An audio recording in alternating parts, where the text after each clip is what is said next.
नमस्कार, स्वागत है आपका यूट्यूब चैनल छत्तीसगढ़ टुडे में। आज हम 1 से 30 अप्रैल 2022 छत्तीसगढ़ के सुपर मोस्ट करंट अफेयर प्रश्नों को हल करेंगे। तो चलिए शुरू करते हैं। हमारा पहला प्रश्न है, हाल ही में मुख्यमंत्री भूपेश बघेल द्वारा प्रदेश में नए तहसील एवं अनुविभाग का उद्घाटन करने के साथ अब वर्तमान में कितने तहसीलें और अनुविभाग कार्यरत हैं? इसका राइट आंसर है ऑप्शन सी, 202 तहसीलें व 100 अनुविभाग। हाल ही में मुख्यमंत्री भूपेश बघेल ने अपने निवास कार्यालय में आयोजित कार्यक्रम में प्रदेश में 4 नए राजस्व अनुविभाग एवं 23 नए तहसीलों का शुभारंभ किया है। राज्य में अब तक कुल 179 तहसीलें एवं 96 अनुविभाग कार्यरत थे। वर्चुअल उद्घाटन के बाद अब राज्य में 202 तहसीलें और 100 अनुविभाग कार्यरत हैं। बता दें कि छत्तीसगढ़ सरकार द्वारा प्रदेश में प्रशासनिक विकेंद्रीकरण के तहत जनता और शासन प्रशासन के बीच की दूरी को कम करने के लिए लगातार कार्य किए जा रहे हैं। प्रदेश में अब 4 नए अनुविभाग से अब कुल प्रदेश में 100 अनुविभाग और 23 नए तहसीलों के गठन से अब प्रदेश में 202 तहसीलें होंगी। बता दें कि छत्तीसगढ़ सरकार द्वारा तहसीलों की संख्या 228 तक किए जाने का लक्ष्य है। अगला प्रश्न है, छत्तीसगढ़ सरकार द्वारा मनरेगा की मजदूरी दर 193 रुपये से बढ़ाकर कितने रुपए कर दिया गया है? इसका राइट आंसर है ऑप्शन बी, 204 रुपये। छत्तीसगढ़ सरकार द्वारा महात्मा गांधी राष्ट्रीय ग्रामीण रोजगार गारंटी अधिनियम मनरेगा के तहत श्रमिकों की मजदूरी दर 193 रुपये में 11 रुपये की बढ़ोतरी के साथ 204 रुपये कर दिया गया है। यह मजदूरी दर वित्तीय वर्ष 2022-23 1 अप्रैल 2022 से प्रारंभ हो गया है। बता दें कि केंद्रीय ग्रामीण विकास मंत्रालय ने मनरेगा के लिए राज्यवार प्रतिदिन की मजदूरी दर का राजपत्र में प्रकाशन कर दिया है। अगला प्रश्न है, हाल ही में मुख्यमंत्री भूपेश बघेल ने किनके नाम पर 1 नवंबर को नारी शक्ति सम्मान देने की घोषणा की है? इसका राइट आंसर है ऑप्शन बी, वीरांगना अवंतीबाई लोधी के नाम पर। यह सम्मान प्रत्येक वर्ष राज्य स्थापना दिवस के अवसर पर 1 नवंबर को दिया जाएगा। बता दें कि वीरांगना रानी अवंतीबाई लोधी स्वतंत्रता संग्राम आंदोलन में उनके बलिदान के लिए याद किए जाते हैं। मुख्यमंत्री भूपेश बघेल बेमेतरा जिले के संबलपुर में आयोजित अमर शहीद वीरांगना रानी अवंतीबाई लोधी के बलिदान दिवस समारोह में शामिल होने पहुंचे थे, जिनके दौरान उन्होंने इसकी घोषणा की। अगला प्रश्न है, छत्तीसगढ़ से किसे राष्ट्रीय सम्मान champion of change Madhya Pradesh award से सम्मानित किया गया है? इसका राइट आंसर है ऑप्शन सी, तीजन बाई को। छत्तीसगढ़ के सुप्रसिद्ध पंडवानी गायिका पद्म भूषण तीजन बाई को अपनी कला के माध्यम से मध्य प्रदेश के ग्रामीण क्षेत्र में सामाजिक योगदान के लिए 12 अप्रैल को भोपाल में प्रतिष्ठित राष्ट्रीय सम्मान champion of change Madhya Pradesh award से सम्मानित किया गया। उन्हें यह सम्मान भोपाल के कुशाभाऊ ठाकरे मिंटो हॉल में आयोजित समारोह में मुख्य अतिथि राज्यपाल मंगूभाई पटेल द्वारा प्रदान किया गया। अगला प्रश्न है, मुख्यमंत्री भूपेश बघेल ने छत्तीसगढ़ में देश के पहले ब्लॉक पब्लिक हेल्थ यूनिट का शुभारंभ कहाँ किया है? इसका राइट आंसर है ऑप्शन सी, पाटन में। हाल ही में मुख्यमंत्री भूपेश बघेल ने छत्तीसगढ़ में देश के पहले ब्लॉक पब्लिक हेल्थ यूनिट का शुभारंभ दुर्ग जिले के पाटन में किया। इस लैब में 54 प्रकार के टेस्ट होंगे। यह ब्लॉक पब्लिक हेल्थ यूनिट देश का पहला यूनिट है और इसी तरह के 3000 अन्य यूनिट पूरे भारत में स्थापित किए जाएंगे और इसके साथ ही यहाँ अपडेटेड लैब का निर्माण किया गया है। इसमें लोगों को टेस्ट कराने में काफ़ी सुविधा होगी और यहाँ इंफ्रास्ट्रक्चर को इम्प्रूव करने में भी काफ़ी मदद मिल पाएगी। हाल ही में मुख्यमंत्री भूपेश बघेल ने किनके नाम पर राज्य स्थापना दिवस के अवसर पर सम्मान देने की घोषणा की है? इसका राइट आंसर है ऑप्शन सी, बहादुर कलारिन और वीरांगना अवंतीबाई लोधी के नाम पर। छत्तीसगढ़ डरसेना कलार समाज खंड महासभा कार्यक्रम में भाग लेने दुर्ग जिले के पाटन विकास खंड के ग्राम केसरा पहुंचे मुख्यमंत्री भूपेश बघेल समाज की नायिका बहादुर कलारिन के नाम पर अलंकरण सम्मान प्रारंभ करने की घोषणा की है। यह सम्मान 1 नवंबर राज्य स्थापना दिवस के अवसर पर आयोजित समारोह में दिया जाएगा। बता दें कि बहादुर कलारिन के नाम पर बालोद जिले के चिरचारी में एक संक्षिप्त स्मारक है। वे स्त्री सम्मान की एक सूचक हैं। और वहीं मुख्यमंत्री भूपेश बघेल ने वीरांगना अवंतीबाई लोधी के नाम पर भी राज्य अलंकरण देने की घोषणा की है। यह भी 1 नवंबर राज्य स्थापना दिवस के अवसर पर दिया जाएगा। अगला प्रश्न है, छत्तीसगढ़ सरकार ने राज्य के शिक्षा बजट में कितने प्रतिशत की वृद्धि की है? इसका राइट आंसर है ऑप्शन सी 7%। छत्तीसगढ़ के 2022-23 के शिक्षा बजट में 7% की वृद्धि हुई है। इसमें सर्वाधिक वृद्धि 20% के साथ प्रथम स्थान पर मध्य प्रदेश है। इसके बाद 16% के साथ दूसरे स्थान पर हरियाणा और 15% के साथ तीसरे स्थान पर झारखंड है। वहीं कुल बजट में शिक्षा की हिस्सेदारी सर्वाधिक 25% दिल्ली की है, जबकि इसमें सबसे निम्न स्तर पर तेलंगाना है। हमारा अगला प्रश्न है, हाल ही में मुख्यमंत्री भूपेश बघेल द्वारा नेहरू स्मृति उद्यान का लोकार्पण कहाँ किया गया है? इसका राइट आंसर है ऑप्शन बी जगदलपुर में। हाल ही में मुख्यमंत्री भूपेश बघेल ने 2 दिवसीय बस्तर प्रवास के दौरान बस्तर जिला जगदलपुर में लाल बाग के निकट नेहरू स्मृति उद्यान का शुभारंभ किया। इस अवसर पर उन्होंने पूर्व प्रधानमंत्री जवाहरलाल नेहरू की आदमकद प्रतिमा का अनावरण भी किया। बता दें कि नेहरू मेमोरियल पार्क का निर्माण उस स्थान पर किया गया है जहां स्थित मंच से देश के प्रथम प्रधानमंत्री पंडित जवाहरलाल नेहरू ने तृतीय राष्ट्रीय आदिवासी सम्मेलन को संबोधित किया था। दिनांक 13 से 15 मार्च 1955 को आयोजित 3 दिवसीय इस सम्मेलन के उद्घाटन अवसर पर पंडित नेहरू यहां आए थे। वहीं इस लाल बाग मैदान के सामने सड़क के दूसरे छोर में नक्षत्र वाटिका के समीप नेहरू मेमोरियल का निर्माण भी किया गया है। यह लगभग 1.25 एकड़ क्षेत्र में विस्तारित है, जहां मेमोरियल पार्क में पंडित नेहरू की आदमकद प्रतिमा का स्थापना किया गया है। हाल ही में centre for monitoring Indian economy संगठन द्वारा जारी बेरोजगारी के नवीनतम आंकड़ों के अनुसार देश भर में सबसे कम बेरोजगारी वाले राज्यों में कौन शीर्ष स्थान पर है? इसका राइट आंसर है ऑप्शन सी छत्तीसगढ़ राज्य। Centre for monitoring Indian economy संगठन द्वारा जारी किए गए बेरोजगारी के नवीनतम आंकड़ों के अनुसार मार्च माह में छत्तीसगढ़ में बेरोजगारी दर अब तक के सबसे न्यूनतम स्तर पर 0.6% पर आ गया है। इसके अनुसार सबसे कम बेरोजगारी दर वाले राज्यों में छत्तीसगढ़ शीर्ष प्रथम स्थान पर है। वहीं इस मार्च माह में देश में बेरोजगारी दर 7.5% पर है। 2 अप्रैल 2022 की स्थिति में CMIE द्वारा जारी आंकड़ों के अनुसार सर्वाधिक बेरोजगारी दर हरियाणा में 26.7%, राजस्थान और जम्मू कश्मीर में 25% झारखंड में 14.5% और बिहार में 14.4% है। इसकी वजह प्रदेश सरकार के द्वारा चलाई जा रही इन योजनाओं से ग्रामीण क्षेत्रों में रोजगार के नए नए अवसर सृजित हो रहे हैं। इन योजनाओं से राज्य के विकास में गति मिल रही है, जिससे प्रदेश में बेरोजगारी दर की लगातार गिरावट आ रही है। बता दें कि आने वाले समय में छत्तीसगढ़ सरकार द्वारा 5 वर्षों में 12 से 15 लाख रोजगार के नए अवसरों का निर्माण करने के लिए रोजगार मिशन का संचालन किया जा रहा है। इसके साथ आपको यह भी बता दें कि देश में बेरोजगारी दर 7.5% है, जिसमें शहरी बेरोजगारी दर 8.5% और ग्रामीण बेरोजगारी दर 7.1% है। अगला प्रश्न है, प्रदेश में चैत्र माह में मनाया जाने वाला माटी तिहार विशेषतः किस जिले में मनाया जाता है? इसका राइट आंसर है ऑप्शन बी बस्तर जिले में। माटी तिहार का अर्थ होता है मिट्टी का त्यौहार। यह बस्तर संभाग के विशेषतः बस्तर जिले में चैत्र माह में मनाया जाता है। यह एक दिवसीय जनजातीय पर्व है। माटी तिहार के दिन ग्रामीण मिट्टी से संबंधित किसी भी प्रकार की कोई भी कार्य नहीं करते, जैसे कि मिट्टी खोदना, खेतों में हल चलाना आदि। यदि कोई इस नियम के विरुद्ध कार्य करते पाया जाता है तो उन्हें समुदाय द्वारा दंडित किया जाता है। इसमें गायता पुजारी द्वारा अपने माटी देव अथवा बूढ़ा देव को फूल, नारियल, सुपारी चढ़ाकर माटी की स्तुति की जाती है और पूरे गांव में साल भर सुख शांति के लिए कामना की जाती है। हमारा अगला प्रश्न है, इनमें से कौन शहरी स्लम स्वास्थ्य योजना और दाई दीदी क्लिनिक योजना के संबंध में सत्य है? ऑप्शन ए, यह योजना प्रदेश के सभी नगरीय निकायों में प्रारंभ की गई है।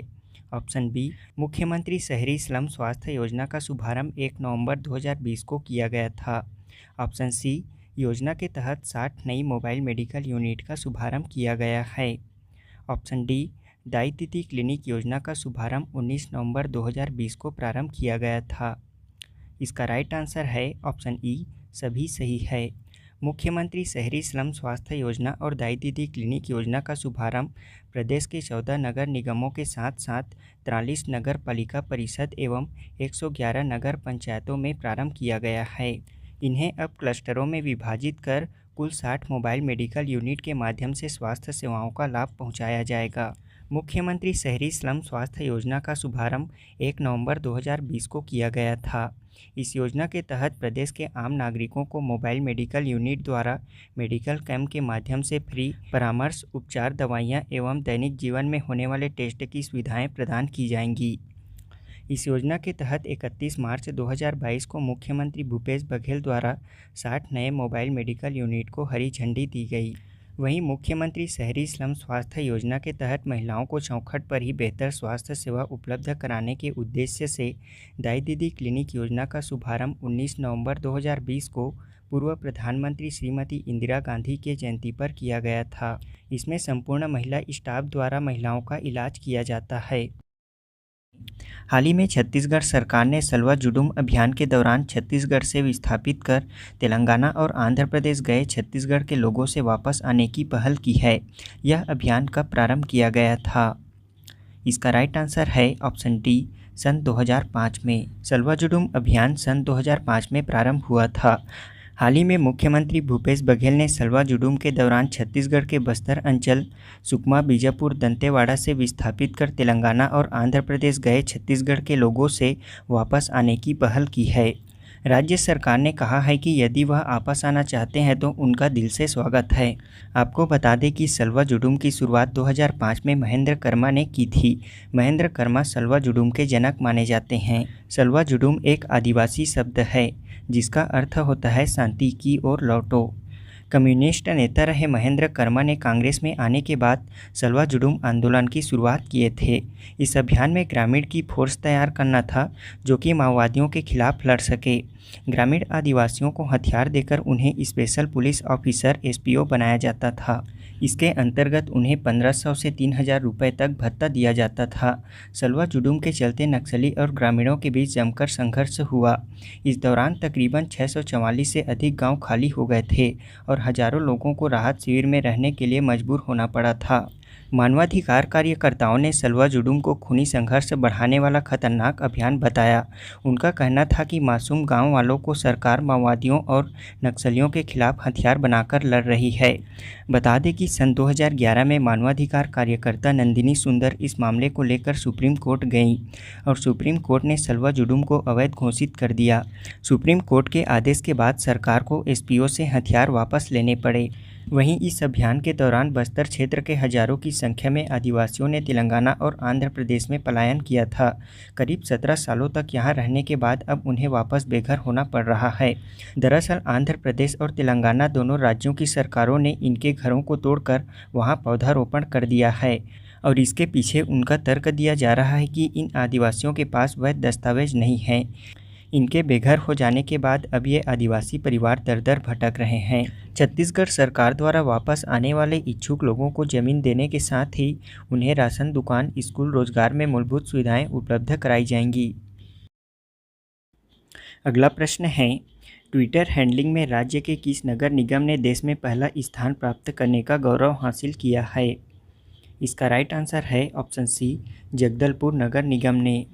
ट्विटर हैंडलिंग में राज्य में पहला स्थान प्राप्त करने के साथ साथ अब नगर निगम ने देश में भी पहला स्थान प्राप्त करने का गौरव हासिल किया है। बता दें कि भारत सरकार द्वारा स्वच्छता सर्वेक्षण 2022 की स्वच्छता ट्विटर रैंकिंग का परिणाम जारी किया गया है, जिसमें शहर ने पूरे देश में पहली रैंकिंग प्राप्त की है। अगला प्रश्न है, छत्तीसगढ़ राज्य पावर कंपनी ने अपने 5 कंपनियों में से किन 2 कंपनियों को समाप्त कर दिया है? इसका राइट आंसर है ऑप्शन बी, ट्रेडिंग और होल्डिंग। छत्तीसगढ़ सरकार के निर्देश पर छत्तीसगढ़ राज्य पावर कंपनी ने अपने 5 कंपनियों में से 2 कंपनी ट्रेडिंग और होल्डिंग को समाप्त कर दिया है। बता दें कि छत्तीसगढ़ राज्य विद्युत मंडल का गठन 15 नवंबर 2000 को किया गया था। विद्युत अधिनियम 2003 के तहत छत्तीसगढ़ राज्य विद्युत मंडल का 19 दिसंबर 2008 को विभाजन कर 5 कंपनियां गठित की गई थी। राम वन गमन पथ के तहत प्रदेश के किस स्थान को अयोध्या की तर्ज पर विकसित किया जाएगा? इसका राइट आंसर है ऑप्शन बी, सिवरी नारायण को। बता दें कि प्रदेश में राम वन गमन पथ के तहत 9 स्थानों को डेवलप करने की योजना है। इसके तहत सिवरी नारायण को अयोध्या की तर्ज पर विकसित किया जाएगा। चंदखुरी को विकसित करने के बाद अब दूसरे प्राथमिकता क्रम में सिवरी नारायण है। बता दें कि राम वन गमन पथ के तहत भगवान राम द्वारा वनवास काल में छत्तीसगढ़ में विचरित किए 51 स्थलों का चयन किया गया है। इसमें प्रथम चरण में 9 स्थलों का विकास के लिए चयन किया गया है। ये स्थल हैं कोरिया जिले की सीतामढ़ी हरचौका, सरगुजा जिले की रामगढ़, जांजगीर चांपा जिले की सिवरी नारायण, बलौदाबाजार भाटापारा जिले की तुरतुरिया, रायपुर जिले की चंदखुरी, गरियाबंद की राजिम, धमतरी जिले की सिहावा सप्तर्षि आश्रम, बस्तर जिले की जगदलपुर और सुकमा जिले की रामाराम को विकसित किया जाएगा। इसमें अभी तक चंदखुरी रायपुर को विकसित किया जा चुका है और इसी चंदखुरी के कौशल्या माता मंदिर से ही राम वन गमन पथ के विकास का कार्य प्रारंभ किया गया था। यहाँ 51 फीट ऊंची भगवान राम की प्रतिमा का अनावरण किया गया है। अगला प्रश्न है, हाल ही में प्रदेश के कितने पुलिस अधिकारियों को केंद्रीय गृह मंत्री medal for excellence in investigation सम्मान से सम्मानित किया गया है? इसका राइट आंसर है ऑप्शन सी, 6 पुलिस अधिकारियों को। प्रदेश की राजधानी रायपुर में पदस्थ एएसपी ग्रामीण कीर्तन राठौर समेत राज्य के 6 पुलिस अधिकारियों को अच्छी विवेचना के लिए केंद्रीय गृह मंत्री medal for excellence in investigation से डीजीपी अशोक जुनेजा द्वारा सम्मानित किए गए हैं। इसके तहत अलग अलग वर्ग में अच्छा काम करने वाले 6 पुलिस वालों को सम्मानित किया गया है। इसमें जसपुर के टीआई संतलाल आयाम, ASI Deepak Singh Chauhan Kawardha, DSP Rajiv Sharma Bemetara, SI Indira वैष्णव राजनांदगांव और एएसआई इंदु शर्मा जगदलपुर को मेडल दिया गया है। इसमें रायपुर की टीआई मंजूलता राठौर भी शामिल हैं, जिन्हें रानी सुब्रन कुंवर पुरस्कार से सम्मानित किया गया है। वहीं कवर्धा सहसपुर लोहारा की टीआई अनिल शर्मा को अनुसूचित जाति अनुसूचित जनजाति के कमजोर वर्गों की मदद और राहत पहुंचाने के लिए डीजीपी पुरस्कार से सम्मानित किया गया है। अगला प्रश्न है, प्रदेश के डीजीपी अशोक जुनेजा द्वारा प्रदेश के 28 जिलों में से किस पुलिस स्टेशन को बेस्ट पुलिस स्टेशन का अवार्ड दिया गया है? इसका राइट आंसर है ऑप्शन डी, रायगढ़ के बरमकेला पुलिस स्टेशन को। राज्य के 28 जिलों में रायगढ़ के बरमकेला को बेस्ट पुलिस स्टेशन का अवार्ड दिया गया है। यह अवार्ड राज्य के पुलिस महानिदेशक अशोक जुनेजा द्वारा दिया गया। अगला प्रश्न है, प्रदेश की कुबरी ममहानी किस खाद्यान्न फसल की किस्म है? इसका राइट आंसर है ऑप्शन सी, धान की। छत्तीसगढ़ की सबसे प्राचीन धान की किस्मों में से एक कुबरी ममहानी है, जिसका ऑर्डर नेपाल से मिला है। धान की यह किस्म कुबरी ममहानी बहुत ही सुगंधित और मनमोहक है। हाल ही में नेपाल ने इस धान के किस्म के लिए ऑर्डर किया है। यह धान सामान्यतः पतला और छोटा होता है, जो कि अन्य धान की किस्मों से सबसे अधिक महंगी है। यह चावल बाजार में 70 से 80 किलो रुपए की दर से मिलता है। इसे नेपाल के लुम्बानी से 70 रुपये किलो की दर से 2 टन चावल का ऑर्डर किया गया है। अगला प्रश्न है, छत्तीसगढ़ में विश्व स्वास्थ्य दिवस के अवसर पर कितने आयुर्वेदिक केंद्रों में बुजुर्गों के लिए सियान जतन क्लिनिक प्रारंभ किया गया है? इसका राइट आंसर है ऑप्शन डी, 29 आयुर्वेदिक केंद्रों में। छत्तीसगढ़ में 7 अप्रैल विश्व स्वास्थ्य दिवस के अवसर पर 29 आयुर्वेदिक केंद्रों में सियान जतन क्लिनिक की शुरुआत की गई है। इन क्लिनिकों में 60 वर्ष से अधिक आयु के बुजुर्गों का इलाज किया जाएगा। ये क्लिनिक 2 आयुर्वेदिक चिकित्सालयों, 5 जिला आयुर्वेदिक चिकित्सालयों और 22 सामुदायिक स्वास्थ्य केंद्रों में की गई है। इन सभी केंद्रों में अब हर महीने के पहले गुरुवार को सियान जतन क्लिनिक लगाया जाएगा। इसके तहत अब आयुर्वेद के माध्यम से वृद्धावस्था में उत्पन्न होने वाले शारीरिक व मानसिक समस्याओं से पीड़ित वृद्धों को विशेष ओपीडी एवं पंचकर्म की सेवाएं राज्य के आयुर्वेदिक अस्पतालों में दी जाएंगी। प्रदेश के इस वित्तीय वर्ष में विभिन्न खनिजों के कितने खदानों की नीलामी की जाएगी? इसका राइट आंसर है ऑप्शन ए, 36 खदानों की। प्रदेश में इस वर्ष विभिन्न खनिजों के 36 खदानों की नीलामी की जाएगी। इसमें 7 लौह अयस्क खदान भी शामिल हैं। बता दें कि इस वर्ष प्रदेश में 12,085 करोड़ का खनिज राजस्व प्राप्त हुआ है, जबकि इसमें 7,800 करोड़ रुपए का लक्ष्य रखा गया था। प्रदेश में वित्तीय वर्ष 2021-22 में राज्य के चिन्हित 22 में से 16 खदानों की नीलामी की गई थी, जबकि इस वर्ष 36 खदानों की नीलामी की जाएगी। अगला प्रश्न है, छत्तीसगढ़ में परिवहन संबंधी सेवाओं को आसान बनाने के लिए कितने परिवहन सुविधा केंद्र खोले जाएंगे? इसका राइट आंसर है ऑप्शन बी, 1000। छत्तीसगढ़ में परिवहन संबंधी सेवाओं को आसान और घर के निकट उपलब्ध कराने के लिए प्रदेश में 1000 परिवहन सुविधा केंद्र खोलने की प्रक्रिया को मंजूरी मिल गई है। परिवहन सुविधा केंद्र की स्थापना और भूमिका को लेकर परिवहन विभाग की ओर से प्रारूप तैयार किया गया है। इस प्रारूप को अनुमोदित कर आगे की कार्यवाही के लिए प्रक्रिया शुरू कर दी गई है। इसके लिए राज्य में लगभग 1000 परिवहन सुविधा केंद्र खोले जाएंगे। बता दें कि परिवहन संबंधी सेवाओं में विस्तार के लिए प्रदेश में परिवहन सुविधा केंद्र की स्थापना को लेकर मुख्यमंत्री भूपेश बघेल द्वारा 26 जनवरी को घोषणा किया गया था, जिसके बाद इस संबंध में प्रक्रिया शुरू की गई है। अगला प्रश्न है, देश भर के लिए जारी अटल टिंकरिंग लैब ATL सूची में प्रदेश के किस जिले के गवर्नमेंट हायर सेकेंडरी स्कूल ने शीर्ष स्थान प्राप्त किया है? इसका आंसर है ऑप्शन सी, बिलासपुर जिले ने। हाल ही में केंद्रीय विज्ञान एवं प्रौद्योगिकी विभाग ने वर्ष भर में देश भर की अटल टिंकरिंग लैब ATL में नवाचार करने वाले बाल विज्ञानियों के कामकाज और उनकी प्रतिभा का आकलन कर टॉप 10 सूची जारी की है। इसमें बिलासपुर गवर्नमेंट स्कूल की ATL ने देश भर में शीर्ष स्थान प्राप्त किया है। इसमें शेष 9 अटल टिंकरिंग लैब दिल्ली से हैं। खास बात यह है कि विज्ञानियों ने समाज उपयोगी नवाचार और आविष्कार के दम पर यह उपलब्धि हासिल की है। विज्ञान एवं प्रौद्योगिकी विभाग के तहत देश भर के 3457 ATL के बाल विज्ञानियों की प्रतिभा और ATL में हो रहे नवाचार को लेकर महत्वपूर्ण बिंदुओं पर यह सर्वे किया गया था। इसके आधार पर ही यह रेटिंग तैयार की गई है। इसमें छत्तीसगढ़ के 79 अटल टिंकरिंग लैब शामिल किए गए हैं, जिसमें से Bilaspur government higher secondary school ने ATL में शीर्ष प्रथम स्थान प्राप्त किया है।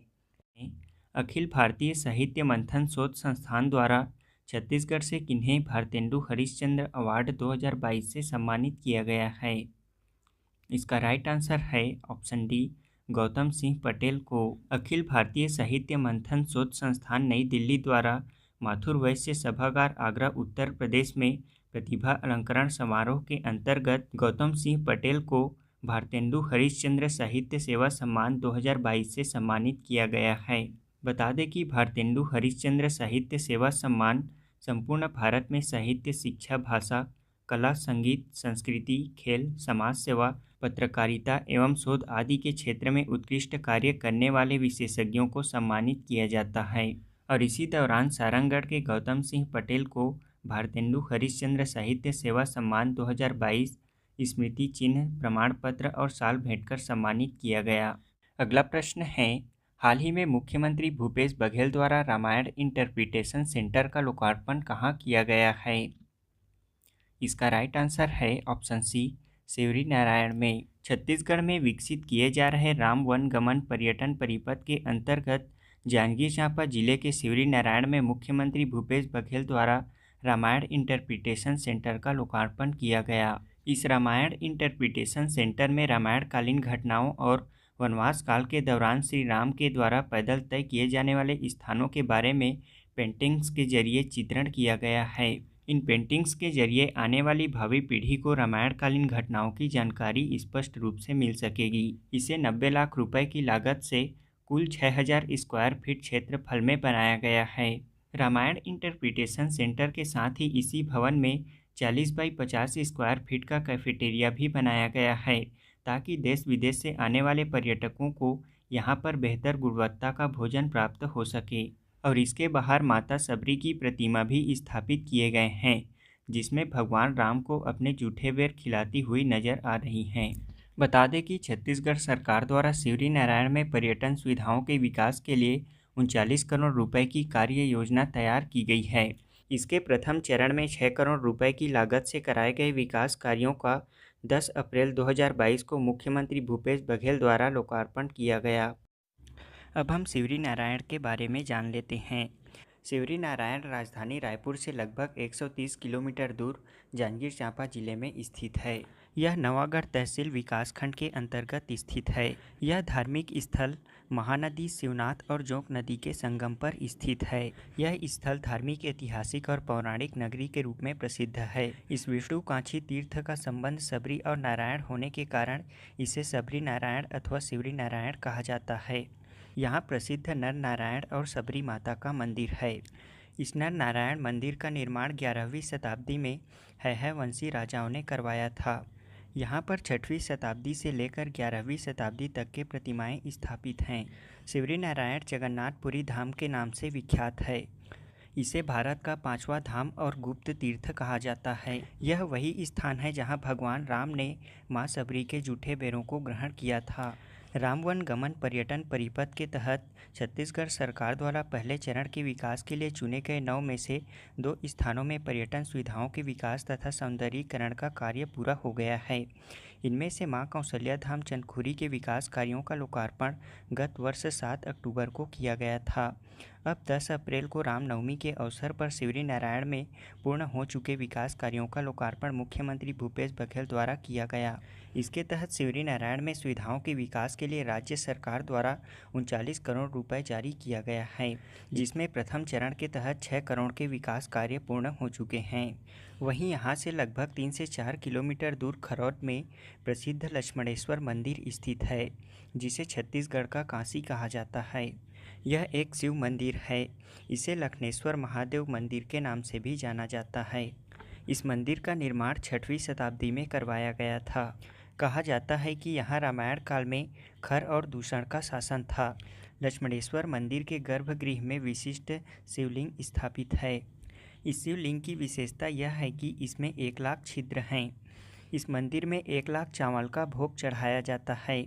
इस मंदिर का निर्माण पांडु वंश के वास्तविक संस्थापक इंद्रबल के पुत्र ईशान देव ने करवाया था। लक्ष्मणेश्वर मंदिर शिलालेख में ईशान देव का उल्लेख है। अगला प्रश्न है, अमेरिका की न्यूज़ मैगजीन और वेबसाइट न्यूज़वीक के सर्वे रिपोर्ट में भारत के 100 श्रेष्ठ अस्पतालों में छत्तीसगढ़ के किस अस्पताल को 33वां स्थान प्रदान किया गया है? इसका राइट आंसर है ऑप्शन सी, एम्स रायपुर को। अमेरिका की न्यूज़ मैगजीन और वेबसाइट न्यूज़वीक द्वारा भारत के 100 श्रेष्ठ अस्पतालों में कोविड संक्रमण काल के दौरान अन्य बीमारी के मरीजों को बेहतर स्वास्थ्य सुविधाएं मुहैया कराने के मामले में छत्तीसगढ़ की राजधानी रायपुर के एम्स अस्पताल को 33वां स्थान प्रदान किया गया है, जबकि इसमें भारत के 100 श्रेष्ठ अस्पतालों में प्रथम स्थान दिल्ली एम्स को मिला है। इसमें देश के सरकारी और निजी दोनों चिकित्सा संस्थानों को शामिल किया गया है। अंतर्राष्ट्रीय स्तर पर प्रदान की जाने वाली इस रैंकिंग से एम्स रायपुर की गुणवत्तापूर्ण चिकित्सा सेवाओं को विस्तार देने के लिए प्रोत्साहन मिला है। इसमें दिल्ली एम्स को 87.80% के साथ पहला स्थान प्राप्त हुआ है, जबकि रायपुर एम्स 69.70% के साथ 33वें स्थान पर है। हाल ही में कौन सा राज्य राजस्थान के बाद पुरानी पेंशन योजना लागू करने वाला दूसरा राज्य बन गया है? इसका राइट आंसर है ऑप्शन बी, छत्तीसगढ़ राज्य। छत्तीसगढ़ सरकार ने राजस्थान के बाद अब यहाँ भी कर्मचारियों के लिए पुरानी पेंशन योजना लागू कर दी गई है। अब अप्रैल 2022 से भविष्य निधि में मूल वेतन की 12% की राशि कटौती होगी। 1 नवंबर 2004 से राज्य में लागू नवीन अंशदायी पेंशन योजना की जगह अब पुरानी पेंशन योजना लागू कर दिया गया है। इस फैसले से करीब 3 लाख अधिकारी कर्मचारियों को लाभ मिलेगा। बता दें कि पुरानी पेंशन योजना की बहाली से शासकीय अधिकारियों कर्मचारियों के साथ साथ राज्य सरकार को भी फायदा होगा। इससे राज्य सरकार के हर महीने 111 करोड़ रुपए बचेंगे। छत्तीसगढ़ राज्य से पहले राजस्थान ने भी न्यू पेंशन स्कीम को खत्म करके ओल्ड पेंशन स्कीम को लागू कर दिया है। अगला प्रश्न है, पंडित दीनदयाल उपाध्याय पंचायत सशक्तिकरण पुरस्कार 2022 के लिए राज्य के किस जिला पंचायत का चयन राष्ट्रीय स्तर पर किया गया है? इसका राइट आंसर है ऑप्शन डी, जिला पंचायत कबीरधाम का। पंडित दीनदयाल उपाध्याय पंचायत सशक्तिकरण पुरस्कार 2022 के लिए राज्य के कबीरधाम जिला पंचायत का चयन राष्ट्रीय स्तर पर किया गया है। जिला पंचायत कबीरधाम के साथ साथ जनपद पंचायत सहसपुर लोहारा के ग्राम पंचायत जेकेदाह का चयन राष्ट्रीय पंचायत पुरस्कार के लिए किया गया है। इन्हें यह सम्मान आगामी 24 अप्रैल को राष्ट्रीय पंचायत दिवस के अवसर पर प्रधानमंत्री के हाथों प्रदान किया जाएगा। यहाँ मनरेगा महिलाओं को आजीविका संवर्धन एवं ग्राम पंचायत क्षेत्रों में अधोसंरचना संबंधी बेहतर कार्य हुए हैं। इसी के परिणाम स्वरूप छत्तीसगढ़ के कबीरधाम जिले को राष्ट्रीय स्तर पर पंचायत पुरस्कार 2022 के लिए चुना गया है। अगला प्रश्न है, राष्ट्रीय पंचायत पुरस्कारों के तहत 2022 के लिए छत्तीसगढ़ को कुल कितने राष्ट्रीय पुरस्कार प्रदान किए जाएंगे? इसका राइट आंसर है ऑप्शन बी, 12 पुरस्कार। राष्ट्रीय पंचायत पुरस्कार 2022 के तहत छत्तीसगढ़ राज्य को कुल 12 पुरस्कार से सम्मानित किए जाएंगे। इसमें दीनदयाल उपाध्याय पंचायत सशक्तिकरण पुरस्कार के लिए जिला वर्ग में जिला पंचायत कबीरधाम को चुना गया है।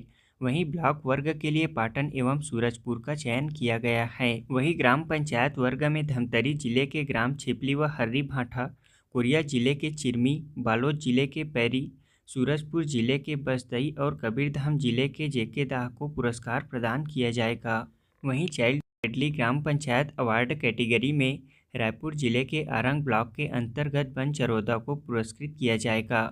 इसके बाद ग्राम panchayat development plan award category में दुर्ग जिले के जेवरा को सम्मानित किया जाएगा। वहीं नानाजी देशमुख राष्ट्रीय गौरव ग्राम पुरस्कार के लिए रायपुर जिले के तिल्दा ब्लॉक अंतर्गत सरोरा को चयन किया गया है। यह सम्मान 24 अप्रैल को जम्मू एवं कश्मीर के संबा जिला के पल्ली में आयोजित समारोह में प्रदान किया जाएगा। राज्य में मनरेगा गौठानों को रूरल इंडस्ट्रियल पार्क के रूप में विकसित करने तथा वनांचलों में वनोपज और लघु वनोपजों की खरीदी के साथ मूल्य संवर्धन के बेहतर कार्यों के तहत इन पुरस्कारों के लिए चयन किया गया है। अगला प्रश्न है, छत्तीसगढ़ में राज्य स्तरीय विशाल किसान मेला का आयोजन कहाँ आयोजित किया गया था? इसका राइट आंसर है ऑप्शन सी, बिलासपुर में। प्रदेश में राज्य स्तरीय विशाल किसान मेला का आयोजन 13 अप्रैल से 15 अप्रैल 2022 तक बिलासपुर साइंस कॉलेज मैदान में आयोजित किया गया था। इस 3 दिवसीय किसान मेला का शुभारंभ मुख्यमंत्री भूपेश बघेल द्वारा किया गया। इस मेले में पूरे राज्य भर से हजारों की संख्या में किसान शामिल हुए थे। इसमें उन्नत खेती सहित पशुपालन, मछली पालन, उद्यानिकी प्रदर्शन के माध्यम से मेले में दिखाई गई। इस मेले में आयोजन के लिए छत्तीसगढ़ मंडी बोर्ड को नोडल की जिम्मेदारी सौंपी गई थी। इस राज्य स्तरीय किसान मेले में कृषि एवं संबंधित क्षेत्र की 110 कंपनियां शामिल हुई थी। ये कंपनियां किसानों को बेहतर उत्पादन प्रदान करने की तकनीकी जानकारी दे रहे थे। हाल ही में छत्तीसगढ़ का रायपुर स्मार्ट सिटी देश के नक्शे में बड़ी उछाल के साथ कौन से स्थान पर आ गया है? इसका राइट आंसर है ऑप्शन बी, 27वें स्थान पर।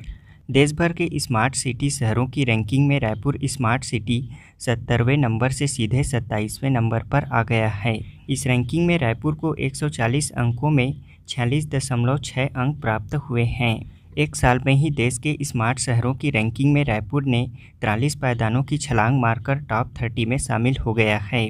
बता दें कि स्मार्ट सिटी मिशन के तहत 2018 से रैंकिंग के जरिए स्मार्ट शहरों के आकलन का सिस्टम शुरू किया गया था, जिसमें 2018 में रायपुर स्मार्ट सिटी की रैंकिंग 44वें स्थान पर थी। उसके बाद से लगातार रैंकिंग गिरती चली गई थी। इस रैंकिंग में देश के 100 स्मार्ट सिटी शामिल हैं, जिसमें रायपुर स्मार्ट सिटी 27वें नंबर पर आ गया है। रैंकिंग के अनुसार टॉप 10 शहरों में प्रथम स्थान पर सूरत है। इसके बाद क्रमशः दूसरे स्थान पर आगरा, वाराणसी, भोपाल, इंदौर, अहमदाबाद, पुणे, रांची, लखनऊ और उदयपुर है। अगला प्रश्न है, अयोध्या में रामलला को उनके ननिहाल छत्तीसगढ़ से धान के किस किस्म का चयन चावल भोग प्रसाद के लिए किया गया है? इसका राइट आंसर है ऑप्शन ए, देवभोग। अयोध्या में रामलला को उनके ननिहाल छत्तीसगढ़ से देवभोग किस्म के चावल का भोग प्रसाद चढ़ाया जाएगा। इसके लिए अयोध्या स्थित पुरारी सीड्स कंपनी 110 क्विंटल बीज इंदिरा गांधी कृषि विश्वविद्यालय रायपुर से 3.5 लाख रुपए में खरीद रही है। इसे अयोध्या एवं उसके आसपास के खेतों के क्षेत्रों में रामलला के विशेष भोग प्रसाद के लिए लगभग 1200 एकड़ खेत में बोया जाएगा। आपको बता दें कि छत्तीसगढ़ में सर्वाधिक उत्पादन देने वाली धान की प्रजाति स्वर्णा, जिसे आंध्र प्रदेश कृषि विश्वविद्यालय द्वारा निकाली गई थी, उसे और छत्तीसगढ़ के पुरानी धान की प्रजाति जीरा शंकर, दोनों प्रजातियों की प्लांटेशन ब्रीडिंग के बाद इंदिरा गांधी कृषि विश्वविद्यालय ने छत्तीसगढ़ देवभोग नाम की प्रजाति विकसित की, जो कि पतला चावल एवं सुगंधित और मुलायम चावलों की प्रजाति में गिनी जाती है। इसे कृषि मंत्रालय, भारत सरकार के बीज विकास समिति ने वर्ष 2019 में छत्तीसगढ़ देवभोग को भारत के राजपत्र में स्थान दिया और इसे छत्तीसगढ़, उत्तर प्रदेश, मध्य प्रदेश और महाराष्ट्र के लिए उत्पादन की अनुशंसा दी। अब इसी चावल का भोग अयोध्या के रामलला को चढ़ाया जाएगा। वर्तमान में प्रदेश में बड़ी मात्रा में किसान छत्तीसगढ़ देवभोग धान की बुआई कर रहे हैं। रायपुर और इससे जुड़े दुर्ग जिले के पाटन क्षेत्र, धमतरी जिले के देवभोग उत्पादन कर रही है। इन क्षेत्रों के किसानों से राष्ट्रीय और अंतर्राष्ट्रीय स्तर की कंपनियां भी जुड़ रही हैं। अगला प्रश्न है, नीति आयोग द्वारा जारी state energy and climate index 2022 round first में छत्तीसगढ़ कौन से स्थान पर है? इसका राइट आंसर है ऑप्शन सी, 20वें स्थान पर। नीति आयोग द्वारा जारी state energy and climate index round first 2022 में हमारा छत्तीसगढ़ बड़े राज्यों की श्रेणी में 20वें स्थान पर है। इसमें शीर्ष प्रथम स्थान पर गुजरात राज्य, दूसरे स्थान पर केरल, तीसरे स्थान पर पंजाब, चौथे स्थान पर हरियाणा, पाँचवें स्थान पर उत्तराखंड और छठवें स्थान पर महाराष्ट्र है, जबकि हमारा छत्तीसगढ़ 20वें स्थान पर है। वहीं छोटे राज्यों की बात करें तो इसमें प्रथम स्थान पर गोवा, दूसरे स्थान पर त्रिपुरा और तीसरे स्थान पर मणिपुर है। वहीं संघ शासित राज्यों में प्रथम स्थान पर चंडीगढ़, दूसरे स्थान पर दिल्ली और तीसरे स्थान पर दादरा नागर एवं दमन दीव है। इस इंडेक्स में छत्तीसगढ़ को 31.7 अंक प्राप्त हुए हैं, वहीं गुजरात राज्य को 50.1 अंक। छत्तीसगढ़ में खल्लारी महोत्सव का आयोजन प्रतिवर्ष किस अवसर पर आयोजित किया जाता है? इसका राइट आंसर है ऑप्शन डी, चैत्र मास की पूर्णिमा पर। छत्तीसगढ़ में खल्लारी महोत्सव का आयोजन महासमुंद जिले से 25 किलोमीटर दक्षिण की ओर खल्लारी गांव की पहाड़ी के शीर्ष पर खल्लारी माता के मंदिर प्रांगण में आयोजित किया जाता है। यह मेला प्रतिवर्ष चैत्र मास की पूर्णिमा पर आयोजित किया जाता है। इस वर्ष महोत्सव का आयोजन 15 से 17 अप्रैल 2022 तक आयोजित किया गया था, जबकि मेला 14 से 18 अप्रैल तक आयोजित किया गया था। अगला प्रश्न है, भारत सरकार के स्वास्थ्य एवं परिवार कल्याण मंत्रालय द्वारा छत्तीसगढ़ के किस प्राथमिक स्वास्थ्य केंद्र को राष्ट्रीय गुणवत्ता आश्वासन मानक प्रमाण पत्र प्रदान किया गया है? इसका राइट आंसर है ऑप्शन सी, देवरबीजा प्राथमिक स्वास्थ्य केंद्र को। उत्कृष्ट स्वास्थ्य सेवा और मरीजों को बेहतर इलाज उपलब्ध कराने के लिए बेमेतरा जिले के प्राथमिक स्वास्थ्य केंद्र देवरबीजा को स्वास्थ्य एवं परिवार कल्याण मंत्रालय, भारत सरकार द्वारा राष्ट्रीय गुणवत्ता आश्वासन मानक प्रमाण पत्र प्रदान किया गया है।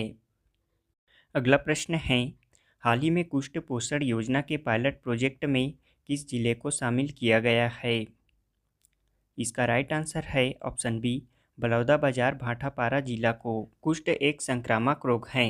राज्य में प्रतिवर्ष 9000 मामले इसके अंतर्गत चिन्हांकित होते हैं। छत्तीसगढ़ में कुष्ठ का प्रसार दर देश भर में सबसे अधिक है।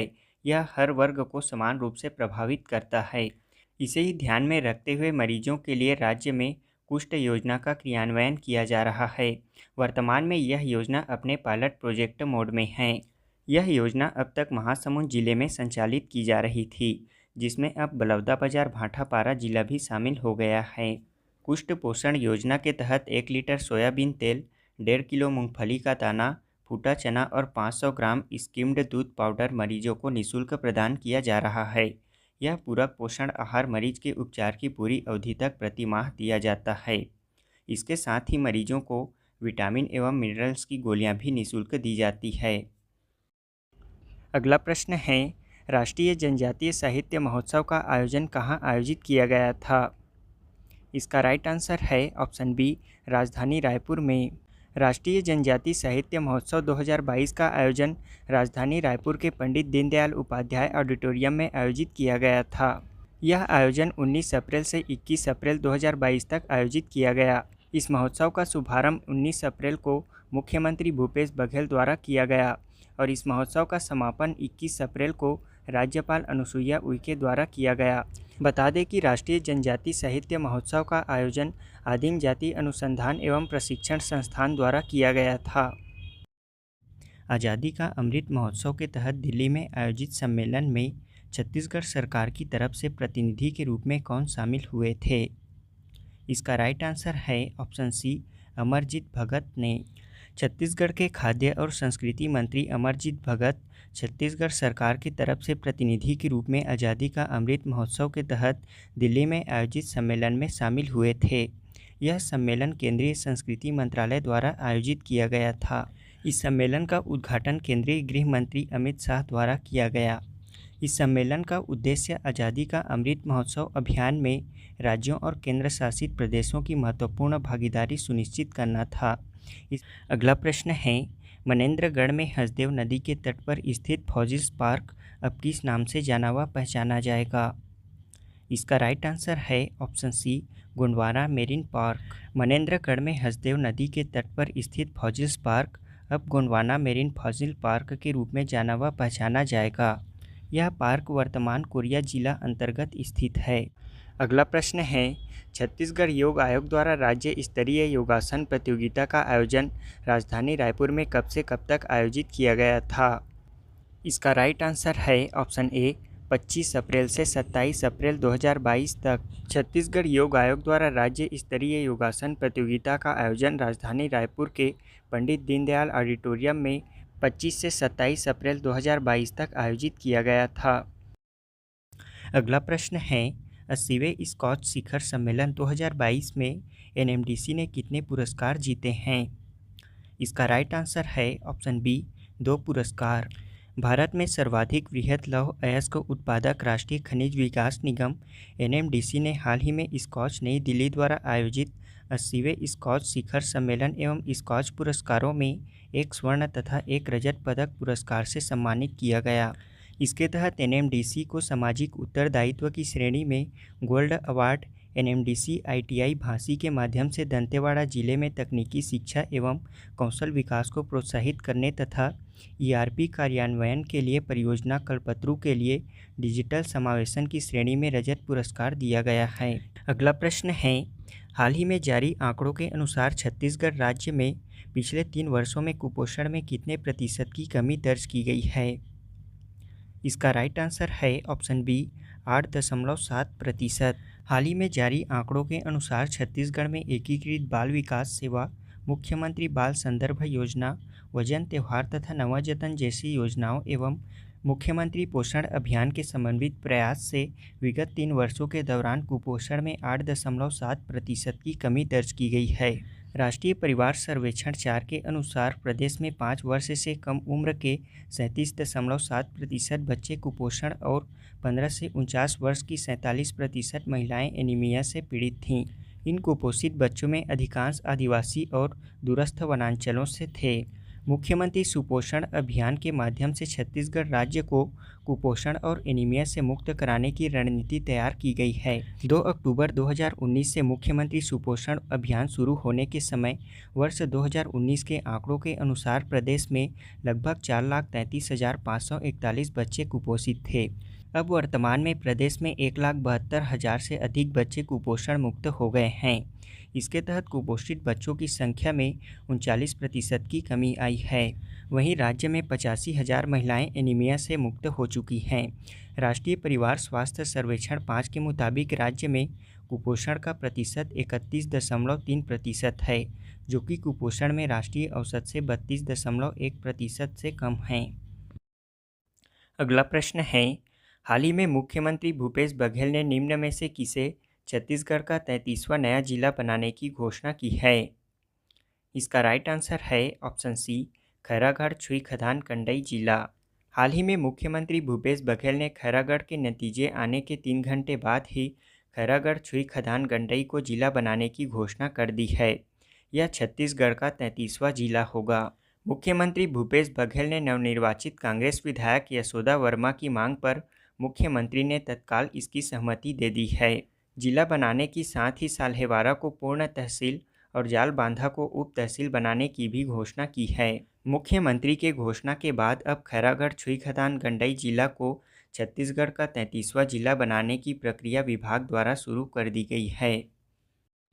अगला प्रश्न है, भारत सरकार द्वारा आयोजित कार्यक्रम 21 दिवस टीबी मुक्त भारत अभियान के अंतर्गत राष्ट्रीय स्तर पर 5 करोड़ से कम आबादी वाले राज्यों में किस राज्य को प्रथम पुरस्कार से सम्मानित किया गया है? इसका राइट आंसर है ऑप्शन सी, छत्तीसगढ़ राज्य को। Ayushman Bharat health and wellness centre के चौथे स्थापना दिवस पर भारत सरकार स्वास्थ्य एवं परिवार कल्याण मंत्रालय द्वारा आयोजित कार्यक्रम में 21 दिवस टीबी मुक्त भारत अभियान के अंतर्गत राज्य के सभी हेल्थ एंड वेलनेस केंद्रों में टीबी संबंधी स्वास्थ्य सेवाओं के बेहतर क्रियान्वयन के लिए राष्ट्रीय स्तर पर छत्तीसगढ़ राज्य को 5 करोड़ से कम आबादी वाले राज्यों में प्रथम पुरस्कार से सम्मानित किया गया है।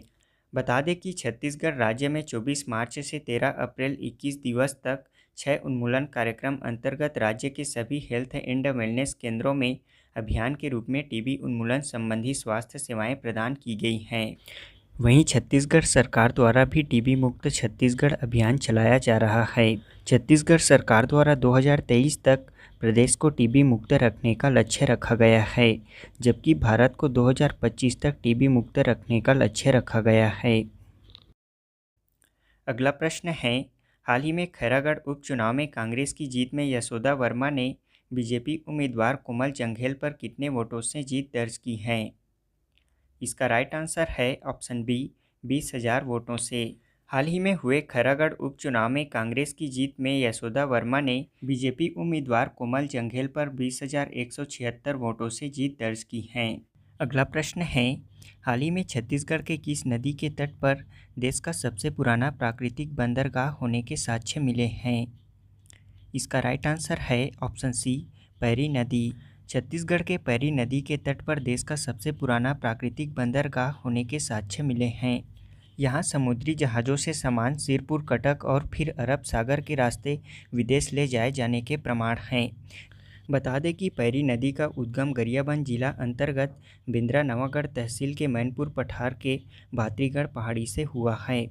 इसका प्राचीन नाम पलासिनी है। यह नदी राजिम के समीप महानदी में मिल जाती है।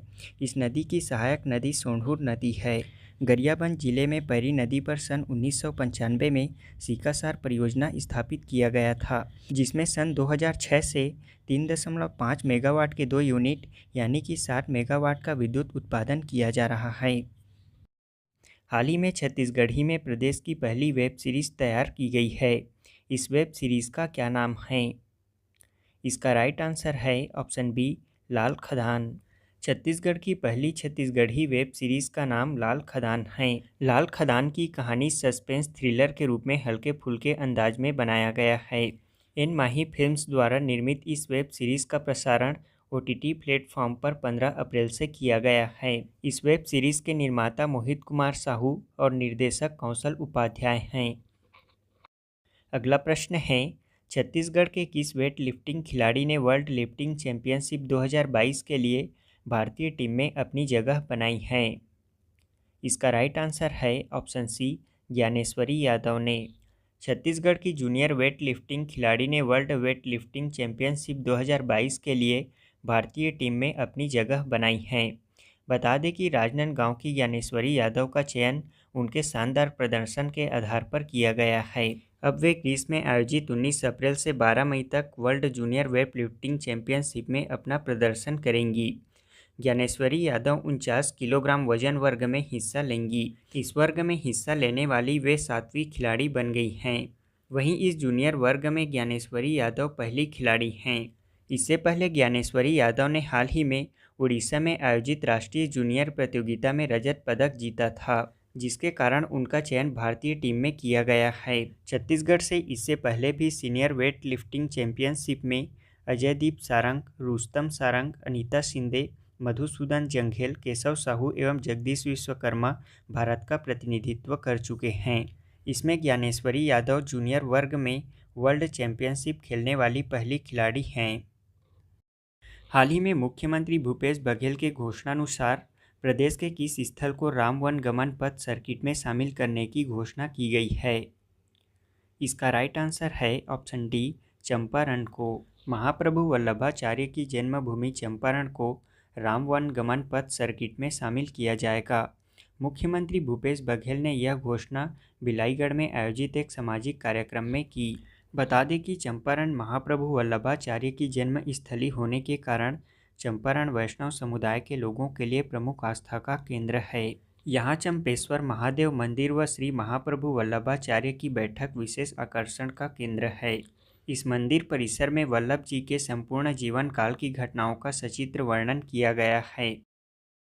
अगला प्रश्न है, हाल ही में प्रोफेसर बलदेव भाई शर्मा को लाइफ टाइम अचीवमेंट अवार्ड से सम्मानित किया गया है। वे छत्तीसगढ़ के किस विश्वविद्यालय के कुलपति हैं? इसका राइट आंसर है ऑप्शन ए, कुशाभाऊ ठाकरे पत्रकारिता एवं जनसंचार विश्वविद्यालय के। हाल ही में कुशाभाऊ ठाकरे पत्रकारिता एवं जनसंचार विश्वविद्यालय के कुलपति प्रोफेसर बलदेव भाई शर्मा को पत्रकारिता के क्षेत्र में उत्कृष्ट सेवाओं के लिए लाइफ टाइम अचीवमेंट अवार्ड से सम्मानित किया गया है। अगला प्रश्न है, हाल ही में छत्तीसगढ़ के किस स्थान से धरती के भीतर अब तक की सबसे पुरानी सभ्यता के अवशेष टेराकोटा के रिंग से बना एक कुआं मिला है? इसका राइट आंसर है ऑप्शन सी, रायपुर के ग्राम रीवा से। छत्तीसगढ़ की राजधानी रायपुर के पास रीवा ग्राम से धमतरी के भीतर से अब तक की सबसे पुरानी सभ्यता के अवशेष प्राप्त हुए हैं। यहाँ पर टेराकोटा के रिंग से बना एक कुआं मिला है। यह कुआं लगभग 500 से 600 ईसा यानी कि आज से लगभग 2500 साल से अधिक पुराना है। इसका उपयोग भूमिगत जल को रिचार्ज करने में किया जाता था। इसका मुख्य काम पानी को बर्बाद होने से बचाना था। अतिरिक्त पानी इस वेल के जरिए जमीन में भेज दिया जाता था। पुरातत्व विभाग द्वारा रीवा गांव में बड़ा व्यापारिक केंद्र होने की संभावनाएं जताई जा रही हैं। छत्तीसगढ़ सरकार द्वारा हाल ही में राज्य में संचालित आत्मानंद उत्कृष्ट अंग्रेजी माध्यम स्कूलों में पहली से 12वीं तक के कक्षाओं में कितने सीटों की बढ़ोतरी की है? इसका राइट आंसर है ऑप्शन सी, 10 सीटों की। राज्य में संचालित आत्मानंद उत्कृष्ट अंग्रेजी माध्यम स्कूलों में 1 से लेकर 12वीं तक के कक्षाओं में 10-10 सीटों की बढ़ोतरी की गई है। इसका फैसला अंग्रेजी स्कूलों में प्रवेश को लेकर भारी मांग को देखते हुए मुख्यमंत्री भूपेश बघेल द्वारा किया गया। अब उत्कृष्ट अंग्रेजी माध्यम स्कूलों की सभी कक्षाओं में 50-50 सीटें उपलब्ध होंगी। इससे पहले इन स्कूलों में 40-40 सीटें हुआ करती थीं। मुख्यमंत्री के घोषणा के बाद अब लोक शिक्षण संचालनालय ने स्वामी आत्मानंद उत्कृष्ट अंग्रेजी स्कूलों में प्रत्येक कक्षा में 10-10 सीटें बढ़ाने के आदेश जारी कर दिए हैं। इस आदेश के अनुसार शिक्षा सत्र 2022-23 में स्वामी आत्मानंद अंग्रेजी माध्यम स्कूलों में प्रत्येक कक्षा में 40 के स्थान पर 50 विद्यार्थियों के प्रवेश की अनुमति प्रदान की गई है। बता दें कि छत्तीसगढ़ में वर्तमान में 171 उत्कृष्ट अंग्रेजी स्कूल संचालित हो रहे हैं। अगला प्रश्न है, मुख्यमंत्री भूपेश बघेल ने नगरीय निकाय क्षेत्रों में लेआउट पास करने का अधिकार किस निकाय स्तर को सौंपने के निर्देश दिए हैं? इसका राइट आंसर है ऑप्शन बी, नगर निगम। छत्तीसगढ़ सरकार के निर्देशानुसार राज्य के नगरीय निकाय क्षेत्रों में लेआउट पास करने का अधिकार अब नगर निगम को सौंपा जाएगा। अब तक यह टाउन एंड कंट्री प्लानिंग विभाग द्वारा लेआउट पास किया जा रहा था। अब नागरिकों को किसी भी काम के लिए 2 कार्यालयों के चक्कर नहीं लगाने पड़ेंगे। वहीं लीज पर दी जाने वाली नगरीय निकायों की संपत्तियां भी फ्री होल्ड होंगी। अगला प्रश्न है, छत्तीसगढ़ के रायगढ़ जिले के गारे पेलमा सेक्टर 2 कोल ब्लॉक किस राज्य को आवंटित है? इसका राइट आंसर है ऑप्शन ए, महाराष्ट्र को। प्रदेश के रायगढ़ जिले के गारे Pelma coal block sector 2 Maharashtra की विद्युत कंपनी महाजेन को आवंटित है। इस कोल ब्लॉक से महाराष्ट्र को विद्युत उत्पादन के लिए कोयला आपूर्ति की जाएगी, जिससे आने वाले समय में कोयले की आपूर्ति की निरंतरता बनी रहे। हाल ही में मुख्यमंत्री भूपेश बघेल ने महाराष्ट्र के मुख्यमंत्री को ऊर्जा जरूरतों को ध्यान में रखते हुए गारे पेलमा सेक्टर 2 कोल ब्लॉक के क्लियरेंस के लिए नियमानुसार यथासंभव जल्द मदद करने का आश्वासन दिया है। अगला प्रश्न है, हाल ही में मुंबई में आयोजित मलखंभ के राष्ट्रीय स्पर्धा में छत्तीसगढ़ के किस मलखंभ मास्टर ने 67 सेकंड तक हैंड स्टैंड कर इंडियन बुक ऑफ रिकॉर्ड में अपना नाम दर्ज कराया है? इसका राइट आंसर है ऑप्शन सी, राकेश कुमार वर्दा ने। छत्तीसगढ़ के मलखंभ खिलाड़ी राकेश कुमार वर्दा ने मुंबई के गोरेगांव जिमखाना में हुए राष्ट्रीय हैंड स्टैंड मलखंभ स्पर्धा में 67 सेकंड तक मलखंभ पोल पर हाथों के बल खड़े होकर नया रिकॉर्ड बनाया है। अब राकेश का नाम इंडियन बुक ऑफ रिकॉर्ड में दर्ज हो गया है। इससे पहले कल्पेश सूर्यकांत जाधव के नाम यह रिकॉर्ड 30 सेकंड तक था। इसके साथ ही अबूझमाड़ के ही दूसरे खिलाड़ी राजेश कोर्राम ने 47 सेकंड तक हैंड स्टैंड कर दूसरा स्थान हासिल किया है। बता दें कि अबूझमाड़ के मलखम्ब खिलाड़ियों ने राष्ट्रीय स्तर पर प्रदेश का प्रतिनिधित्व करते हुए अब तक 40 से ज़्यादा मेडल जीत चुके हैं। इस प्रतियोगिता में नारायणपुर जिले के अबूझमाड़ के राकेश कुमार वर्दा व राकेश कोराम का चयन हुआ था। दोनों खिलाड़ी उन 5 खिलाड़ियों में शामिल थे जिनका चयन देश भर के 100 से ज़्यादा खिलाड़ियों से हुआ था। छत्तीसगढ़ में कोरोना संकट काल में कितने प्रतिशत तक लघु वनोपज संग्रहण के साथ राज्य देश भर में शीर्ष स्थान पर है? इसका राइट आंसर है ऑप्शन सी 74%। अगला प्रश्न है, हाल ही में प्रदेश में अखिल भारतीय प्रशासनिक सम्मेलन का आयोजन कहाँ किया गया है? इसका राइट आंसर है ऑप्शन डी रायपुर में। प्रदेश में अखिल भारतीय प्रशासनिक सम्मेलन का आयोजन राजधानी रायपुर स्थित प्रजापति ब्रह्म कुमारी ईश्वरीय विश्वविद्यालय में किया गया। इस सम्मेलन का शुभारंभ राज्यपाल अनुसुईया उइके और मुख्यमंत्री भूपेश बघेल द्वारा किया गया। यह सम्मेलन आज़ादी के अमृत महोत्सव के स्वर्णिम भारत की ओर परियोजना के तहत राजयोग एजुकेशन एंड रिसर्च फाउंडेशन के प्रशासक सेवा प्रभाग द्वारा spirituality and excellence in administration विषय पर आयोजित किया गया था। अगला प्रश्न है, हाल ही में प्रदेश के राजधानी रायपुर साइंस कॉलेज मैदान में किनकी 400वीं जयंती के अवसर पर शताब्दी समारोह का आयोजन किया गया था? इसका राइट आंसर है ऑप्शन बी गुरु तेग बहादुर। प्रदेश के राजधानी रायपुर के साइंस कॉलेज मैदान में गुरु तेग बहादुर की 400वीं जयंती के अवसर पर शताब्दी समारोह का आयोजन किया गया था। मुख्यमंत्री भूपेश बघेल इस आयोजन में शामिल हुए थे। गुरु नानक जी की स्मृति को चिरस्थायी बनाने के लिए उन्होंने बस्तर के करीब गढ़ फुलझर को पर्यटन स्थल के रूप में विकसित करने का फैसला लिया है। साथ ही गुरु तेग बहादुर की जीवनी को छत्तीसगढ़ के स्कूली पाठ्यक्रम में शामिल करने की भी घोषणा की है। बता दें कि गुरु तेग बहादुर सिंह एक क्रांतिकारी युग पुरुष थे। उनका जन्म वैशाख कृष्ण पंचमी को पंजाब के अमृतसर में हुआ था। वे सिखों के 9वें गुरु थे। गुरु तेग बहादुर सिंह ने धर्म की रक्षा और धार्मिक स्वतंत्रता के लिए अपना सर्वस्व न्यौछावर कर दिया था और सही अर्थों में वे हिंदी की चादर कहलाए। उनकी याद में दिल्ली के शहीदी स्थल पर गुरुद्वारा बना है जिसका नाम गुरुद्वारा शीशगंज साहिब है। उन्होंने कश्मीरी पंडितों तथा अन्य हिंदुओं को बलपूर्वक मुसलमान बनाने का विरोध किया था। सन 1975 में मुगल शासक औरंगजेब ने उन्हें इस्लाम स्वीकार करने को कहा और इस्लाम स्वीकार न करने के बजाय उन्होंने अपना सिर कटवा दिया और इसी स्थान पर उनके स्मरण में गुरुद्वारा शीशगंज साहिब स्थापित किया गया। अगला प्रश्न है, छत्तीसगढ़ राज्य में वर्तमान 2021 में मलेरिया दर घटकर कितनी रह गई है? इसका राइट आंसर है ऑप्शन ए 0.92%। छत्तीसगढ़ में मलेरिया मुक्त छत्तीसगढ़ अभियान के तहत एपीआई में बड़ी गिरावट दर्ज की गई है।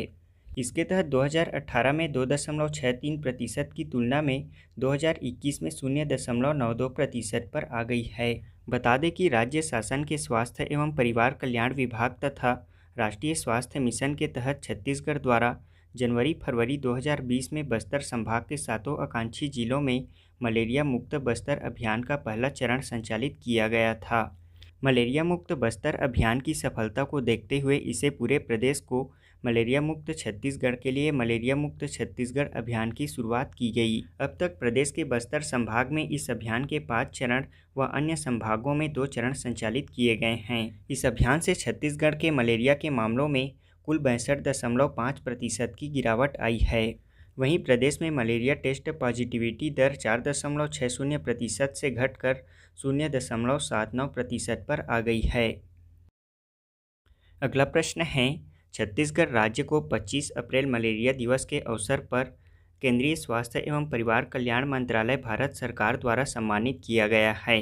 यह राज्य देश भर में मलेरिया के मामले में किस उत्कृष्ट श्रेणी में स्थित है? इसका राइट आंसर है ऑप्शन सी प्रथम श्रेणी में। 25 अप्रैल विश्व मलेरिया दिवस के अवसर पर नई दिल्ली में स्वास्थ्य एवं परिवार कल्याण विभाग भारत सरकार द्वारा सम्मान समारोह का आयोजन किया गया था। इसमें केंद्रीय स्वास्थ्य एवं परिवार कल्याण मंत्री मनसुख मंडाविया ने छत्तीसगढ़ राज्य को प्रदेश में मलेरिया में आए गिरावट के लिए सम्मानित किया है। छत्तीसगढ़ देश के उन राज्यों में से एक है जो मलेरिया उन्मूलन के क्षेत्र में देश में उत्कृष्ट प्रदर्शन कर श्रेणी 3 से सीधे श्रेणी 1 में पहुंच गया है। बता दें कि छत्तीसगढ़ सरकार द्वारा वर्ष 2030 तक राज्य को मलेरिया मुक्त करने का लक्ष्य रखा गया है। छत्तीसगढ़ के किस जिला प्रशासन द्वारा Tata institute of social sciences Mumbai और सोसाइटी ऑफ इंटरप्रेन्योरशिप एजुकेटर्स के साथ मिलकर इवेंट कॉन्क्लेव ऑल इंटरप्रेन्योरशिप आयोजित किया जा रहा है? इसका राइट आंसर है ऑप्शन सी, बस्तर जिला प्रशासन द्वारा। बता दें कि बस्तर जिला प्रशासन द्वारा थिंक बी की स्थापना की गई है, जिससे कि स्थानीय युवाओं को उद्यम नवाचार से जोड़ा जा सके और उन्हें स्टार्टअप्स के लिए विशेषज्ञों का मार्गदर्शन उपलब्ध कराया जा सके। इसी उद्देश्य के तहत आगे बढ़ते हुए इनोवेटिव बिजनेस फ्लैगशिप के तहत Tata institute of social sciences Mumbai और सोसाइटी ऑफ इंटरप्रेन्योरशिप एजुकेटर्स के साथ मिलकर बस्तर में अपनी तरह का एक अनूठा बिजनेस इवेंट कॉन्क्लेव और इंटरप्रेन्योरशिप 26 से 28 अप्रैल तक आयोजित किया जा रहा है। इस कॉन्क्लेव को बादल संस्थान परिसर में आयोजित किया जा रहा है, जिसका मुख्य उद्देश्य बस्तर के युवाओं में उद्यमिता और स्टार्टअप्स के लिए प्रोत्साहित करना है। इसे बस्तर प्रशासन की पहल के तहत थिंक बी आयोजित कर रहा है। अगला प्रश्न है, छत्तीसगढ़ में अक्षय तृतीया पर मनाए जाने वाले त्यौहार का क्या नाम है? इसका राइट आंसर है ऑप्शन सी, अक्ति तिहार। वैशाख माह में शुक्ल पक्ष की तृतीया तिथि अक्षय तृतीया आखा तीजिया अक्ति कहलाती है। अक्ति तिहार गुड्डे गुड़ियों की शादी का अनोखा पर्व है। इसे गुड्डा गुड्डी तिहार के नाम से भी जाना जाता है। छत्तीसगढ़ के ग्रामीण अंचलों में प्रमुख देवता ठाकुर देवता को माना जाता है। वैसे तो अन्य त्योहारों में भी ठाकुर देवता की पूजा की जाती है, परंतु अक्ति के दिन इनकी विशेष पूजा की जाती है।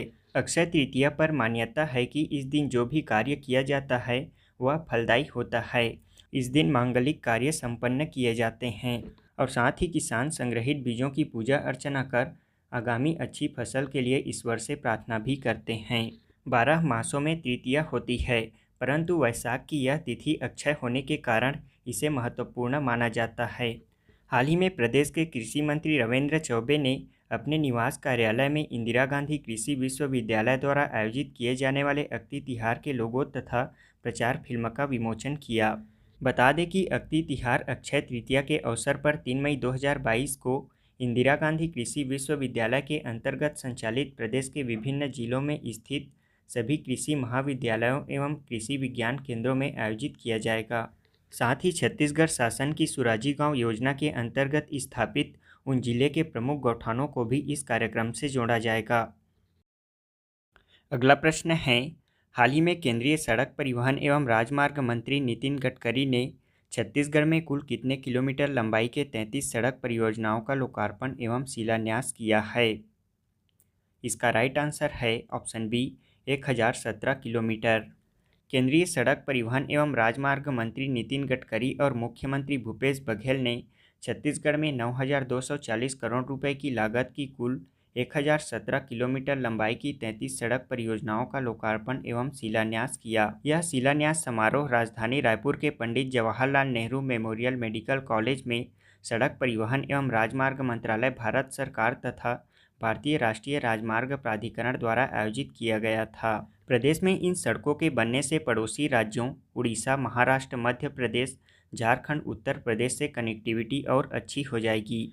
मुख्यमंत्री भूपेश बघेल ने इस कार्यक्रम में छत्तीसगढ़ के 3 मार्गों रायगढ़ घरघोड़ा धरमजयगढ़ पत्थलगांव मार्ग लंबाई 75 किलोमीटर, अंबिकापुर वाड्रफनगर बमनीटी रेनकूट बनारस मार्ग लंबाई 110 किलोमीटर, पंडरिया बजाग गाड़ासराई मार्ग लंबाई 37 किलोमीटर को भारतमाला परियोजना के तहत स्वीकृति प्रदान करने का आग्रह किया है, जिस पर केंद्रीय मंत्री नितिन गडकरी ने इन सड़कों को भारतमाला परियोजना 2 में शामिल करने का आश्वासन दिया है।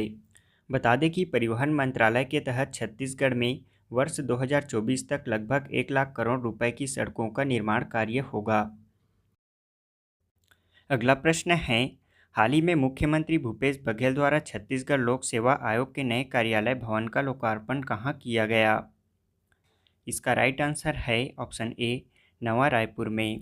मुख्यमंत्री भूपेश बघेल ने प्रदेश के नवा रायपुर में छत्तीसगढ़ लोक सेवा आयोग के नवनिर्मित कार्यालय भवन का लोकार्पण किया। छत्तीसगढ़ लोक सेवा आयोग का मुख्यालय अब नया रायपुर होगा। बता दें कि छत्तीसगढ़ लोक सेवा आयोग का गठन 23 मई 2001 को किया गया था। छत्तीसगढ़ लोक सेवा आयोग के वर्गीकरण की व्यवस्था द्विविभाजन है। इसके प्रथम अध्यक्ष मोहन शुक्ला थे। वर्तमान में इसके अध्यक्ष टामन सिंह सोनवानी हैं। अगला प्रश्न है, मुख्यमंत्री भूपेश बघेल द्वारा राष्ट्रीय सहकारी सम्मेलन में स्टेट कोऑपरेटिव बैंक कैटेगरी के ओवरऑल परफॉर्मेंस के लिए किस बैंक को सम्मानित किया है? इसका राइट आंसर है option D, Tamil Nadu state apex cooperative bank Chennai को।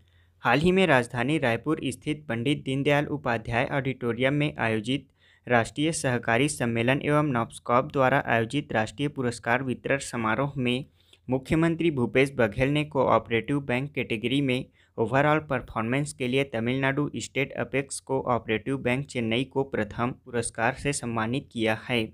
वहीं छत्तीसगढ़ राज्य सहकारी बैंक के अध्यक्ष बैजनाथ चंद्राकर को सहकारिता के क्षेत्र में उत्कृष्ट योगदान के लिए विशेष पुरस्कार से भी सम्मानित किया। छत्तीसगढ़ के राजनांदगांव, डोंगरगढ़, महासमुंद और बागबाहरा को किस रेल मंडल में शामिल किया जाएगा? इसका राइट आंसर है ऑप्शन बी, रायपुर रेल मंडल में।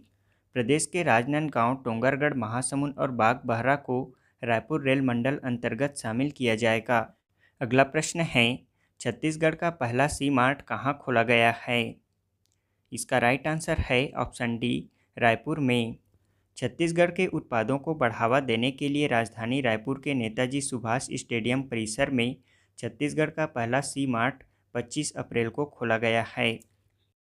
अगला प्रश्न है, हाल ही में मुख्यमंत्री भूपेश बघेल द्वारा सर्जिकल विंग और हमर लैब का लोकार्पण कहाँ किया गया?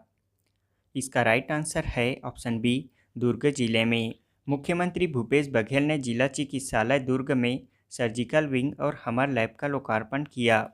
अब यहां विभिन्न प्रकार के चिकित्सा संबंधी टेस्ट कम कीमत पर हो सकेंगे। इस हमर लैब की स्थापना 50 लाख रुपए की लागत से की गई है। वहीं सर्जिकल यूनिट को 7 करोड़ रुपए की लागत से तैयार किया गया है।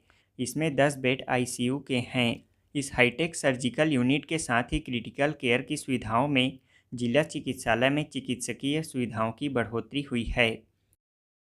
अगला प्रश्न है, हाल ही में छत्तीसगढ़ के किस विभाग को CSI SIG का ई-गवर्नेंस अवार्ड 2021 से सम्मानित किया गया है? इसका राइट आंसर है ऑप्शन सी, स्कूल शिक्षा विभाग को। छत्तीसगढ़ के स्कूल शिक्षा विभाग को CSI SIG computer society of India special interest group के ई-गवर्नेंस अवार्ड 2021 से सम्मानित किया गया है।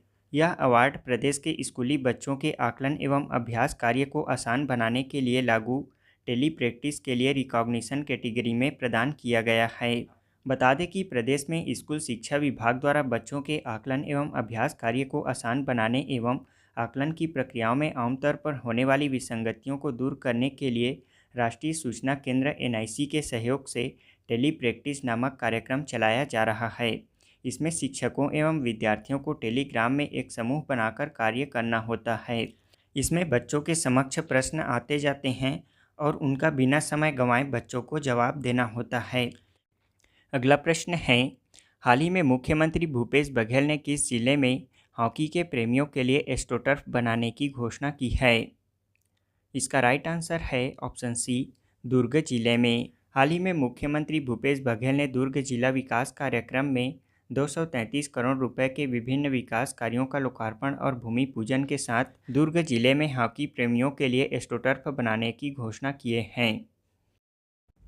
अगला प्रश्न है, छत्तीसगढ़ सरकार ने किस तिहार को माटी पूजन दिवस के रूप में मनाने का फैसला लिया है? इसका राइट आंसर है ऑप्शन बी, अक्ति तिहार को। छत्तीसगढ़ में अब अक्ति तिहार यानी कि अक्षय तृतीया को माटी पूजन दिवस के रूप में मनाया जाएगा।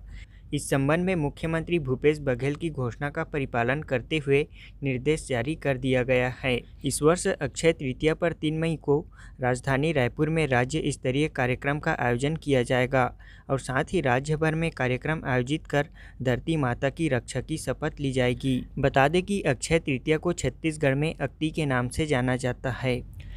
छत्तीसगढ़ के इंदिरा गांधी कृषि विश्वविद्यालय और किस भारतीय रिसर्च सेंटर के सहयोग से सुगंधित धान की नवीन म्यूटेंट किस्में विकसित की गई हैं?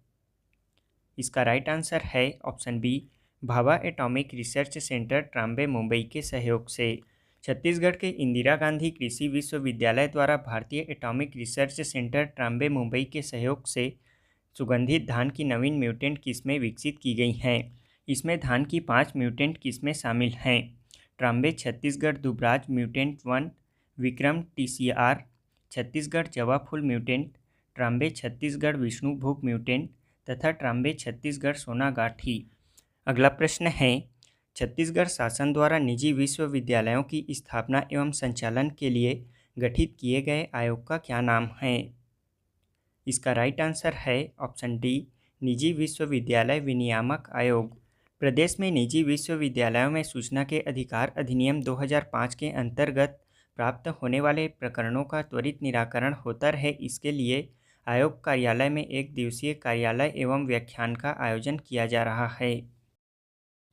अगला प्रश्न है, हाल ही में पिछले दिनों उद्यानिकी एवं वानिकी विश्वविद्यालय के प्रथम कुलपति कौन नियुक्त किए गए हैं?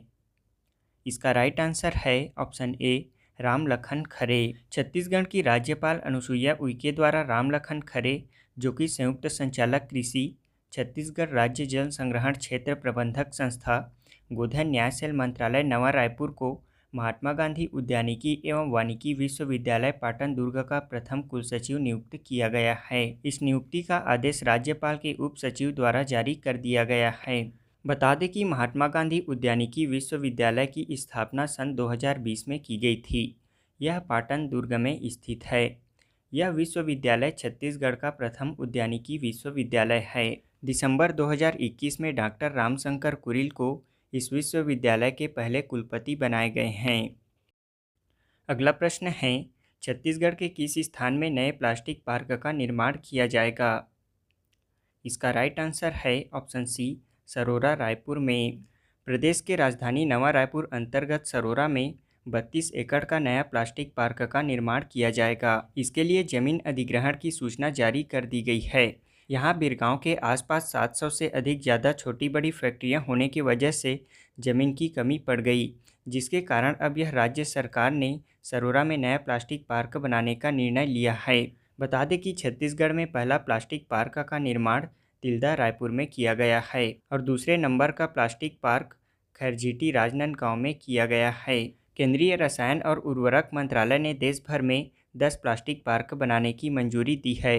इन पार्कों का निर्माण वर्ष 2019 से प्रारंभ किया गया है और इसी प्लास्टिक पार्क योजना के तहत इन पार्कों का निर्माण किया जा रहा है। इन प्लास्टिक पार्कों का निर्माण छत्तीसगढ़ के अलावा मध्य प्रदेश, तमिलनाडु, असम, उड़ीसा, उत्तराखंड और झारखंड में बनाए जा रहे हैं। अगला प्रश्न है, हाल ही में मुख्यमंत्री भूपेश बघेल द्वारा रेल इंडस्ट्रियल पार्क का लोकार्पण कहाँ किया गया? इसका राइट आंसर है ऑप्शन बी, भिलाई के हथखोज में। मुख्यमंत्री भूपेश बघेल ने औद्योगिक क्षेत्र भिलाई के हथखोज में नवनिर्मित रेल इंडस्ट्रियल पार्क का लोकार्पण किया। इस रेल पार्क में 22 भूखंड हैं। इस रेल पार्क में 8 करोड़ 40 लाख रुपए की लागत से CC road, pipeline, overhead, street light आदि की व्यवस्था सुनिश्चित की गई है। वहीं बेहतर इंफ्रास्ट्रक्चर होने का लाभ रेलवे के लिए उपकरण तैयार करने वाली यूनिटों को होगा। बता दें कि राज्य सरकार द्वारा प्रदेश में अब तक 167 MOU किए गए हैं। इनके माध्यम से 78,000 करोड़ रुपए की निवेश प्रदेश में प्रस्तावित है। इसमें 90 इकाइयों को लगाने की प्रक्रिया भी प्रारंभ हो गई है। अगला प्रश्न है, हाल ही में छत्तीसगढ़ के किस योजना को राष्ट्रीय एलेट्स इनोवेशन अवार्ड 2022 से सम्मानित किया गया है? इसका राइट आंसर है ऑप्शन बी, गोधन न्याय योजना को। छत्तीसगढ़ शासन की महत्वाकांक्षी गोधन न्याय योजना को राष्ट्रीय स्तर पर एलेट्स इनोवेशन अवार्ड से सम्मानित किया गया है। यह अवार्ड एलेट्स आत्मनिर्भर भारत समिट में छत्तीसगढ़ राज्य को कृषि में इनोवेशन कैटेगरी में यह अवार्ड प्रदान किया गया है। बता दें कि इससे पहले भी गोधन न्याय योजना को पर्यावरण संरक्षण और सतत विकास में उत्कृष्ट योगदान के लिए स्कॉच गोल्ड अवार्ड मिल चुका है। छत्तीसगढ़ में जल जीवन मिशन के मोर गांव मोर पानी अभियान के तहत जल गुणवत्ता की जांच से जुड़ी महिलाओं को किस उपाधि से सम्मानित किया जा रहा है? इसका राइट आंसर है ऑप्शन डी, जल बहिनी। प्रदेश में जल जीवन मिशन के मोर गांव मोर पानी अभियान के तहत जल गुणवत्ता की जांच से जुड़ी महिलाओं को जल बहिनी सम्मान से सम्मानित किया जा रहा है। बता दें कि हाल ही में मुख्यमंत्री भूपेश बघेल ने जल जीवन मिशन के मोर गांव मोर पानी अभियान के तहत जल गुणवत्ता की जांच से जुड़ी महिलाओं को जल बहिनी की उपाधि देकर सम्मानित किया। इस अभियान की शुरुआत जल जीवन मिशन के अंतर्गत 22 मार्च 2022 को विश्व जल दिवस के अवसर पर किया गया था। 22 मार्च से 22 अप्रैल तक चलाए गए इस अभियान का उद्देश्य प्रत्येक ग्राम में वर्षा जल की विभिन्न तकनीकी विधियों से संवर्धन एवं जल के उपयोग उपरांत उत्पन्न ग्रे वाटर का उचित प्रबंधन कर संपूर्ण जल का संवर्धन एवं संरक्षण करना है। यह अभियान छत्तीसगढ़ के सभी जिलों में यूनिसेफ के सहयोग से चलाया जा रहा है और इसी के तहत दुर्ग जिले में भी जिला जल स्वच्छता मिशन दुर्ग एवं यूनिसेफ के सहयोग से जल बहिनी को सशक्त बनाने की शुरुआत की गई है। अगला प्रश्न है, हाल ही में छत्तीसगढ़ के कितने पुलिसकर्मियों को शूरवीर सम्मान से सम्मानित किया गया है? इसका राइट आंसर है ऑप्शन सी 11 पुलिसकर्मियों को। गृह मंत्री ताम्रध्वज साहू ने आरक्षक से लेकर टीआई तक के 11 जाबाज पुलिस जवानों को शूरवीर सम्मान से सम्मानित किया। यह सम्मान उन्हें नक्सल प्रभावित जिलों में विकास के लिए स्कूल, स्टील के पुल, बिजली इत्यादि मूलभूत कार्य संपन्न कराए जाने के वजह से दिया गया है। अगला प्रश्न है, हाल ही में छत्तीसगढ़ शासन द्वारा शीघ्र लेखन मुद्र लेखन परीक्षा परिषद छत्तीसगढ़ का नाम परिवर्तन कर क्या किया गया है? इसका राइट आंसर है ऑप्शन बी शीघ्र लेखन एवं मुद्र लेखन कंप्यूटर कौशल परीक्षा परिषद छत्तीसगढ़। छत्तीसगढ़ शासन द्वारा शीघ्र लेखन मुद्र लेखन परीक्षा परिषद छत्तीसगढ़ को अब शीघ्र लेखन एवं मुद्र लेखन कंप्यूटर कौशल परीक्षा परिषद छत्तीसगढ़ के नाम से जाना जाएगा। इस आशय का आदेश मंत्रालय महानदी भवन नवा रायपुर स्थित स्कूल शिक्षा विभाग द्वारा जारी कर दिया गया है। अगला प्रश्न है, केंद्रीय स्वास्थ्य एवं परिवार कल्याण मंत्रालय द्वारा छत्तीसगढ़ के कितने अस्पतालों को राष्ट्रीय स्वास्थ्य आश्वासन मानक प्रमाण पत्र प्रदान किया गया है? इसका राइट आंसर है ऑप्शन सी 5 अस्पतालों को। छत्तीसगढ़ के 5 अस्पतालों को उत्कृष्ट स्वास्थ्य सेवा और मरीजों को बेहतर इलाज उपलब्ध कराने के लिए केंद्रीय स्वास्थ्य एवं परिवार कल्याण मंत्रालय द्वारा राष्ट्रीय गुणवत्ता आश्वासन मानक प्रमाण पत्र प्रदान किया गया है।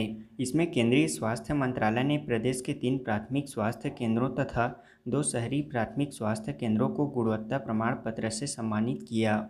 ये अस्पताल हैं गौरेला पेंड्रा मरवाही जिले के आमाडांड, बस्तर के आड़ावाल और कांकेर के कोटतरा प्राथमिक स्वास्थ्य केंद्र को तथा रायपुर के भाठा शहरी प्राथमिक स्वास्थ्य केंद्र और दुर्ग जिले के टंकी मरोदा शहरी प्राथमिक स्वास्थ्य केंद्र हैं।